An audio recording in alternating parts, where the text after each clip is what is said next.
We will just touch on the learning environment. We're mainly going to talk particularly about, because we know you're learning about this math curriculum, so we're really going to focus it on that direction. So.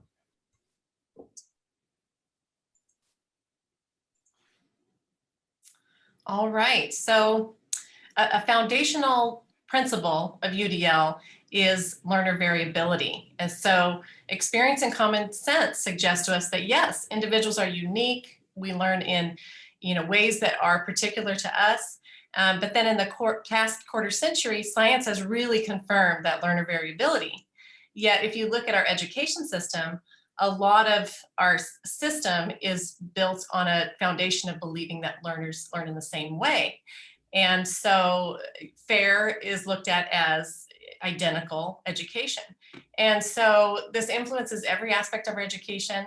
And to understand why we need to move away from this kind of underlining assumption and away from presenting curriculum in the same way is looking at the learning brain and the research behind the learning brain. We like this quote that variability is a dynamic and ever-changing mix of strengths and challenges that make up each learner. So while we are variable, there is some predictability to the way we're variable.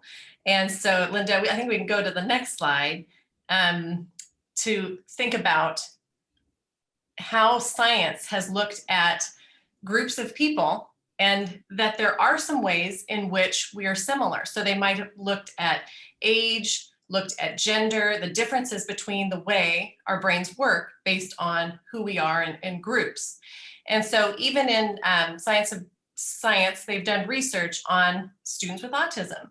And we know from that research, looking at, they had students participate or people participate in a study where they looked at intelligence measures. They looked at the Raven's progressive matrix and looked at students with autism versus those without autism. And I say students, but I'm not sure if it was adults or students actually, but those with autism and those without. And looking at, indeed, there are some ways in which there's systems of the ways they learn. So looking at how we learn is variable, yet also predictable in some ways. So, Linda, anything to add to that? Oh, no, I didn't. Okay. Actually, I was thinking that led right into the ways that they have discovered that we're predictable but variable. So, yes. So what the consensus is actually showing is that from neuroscience, education, psychology, and economics, that our brains are not only information processing systems, and they're designed for objective reasoning and logic, but really they are purposeful, goal-driven networks that are actually they actually have evolved to bias our perceptions and actions in ways that make them very much more subjective than objective.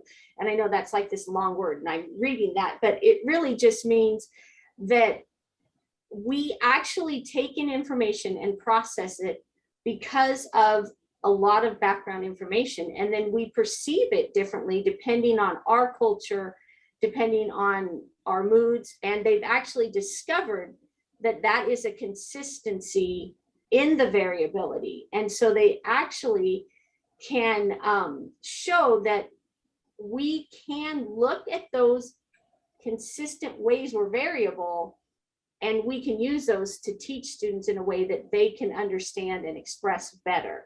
So that's where universal design for learning comes in, because what they have found is that there's three main areas that really affect the way we take in. And so we all have engagement with the material we're learning, and that's vital for how we're going to learn it. But within how we engage, that's where the variability comes.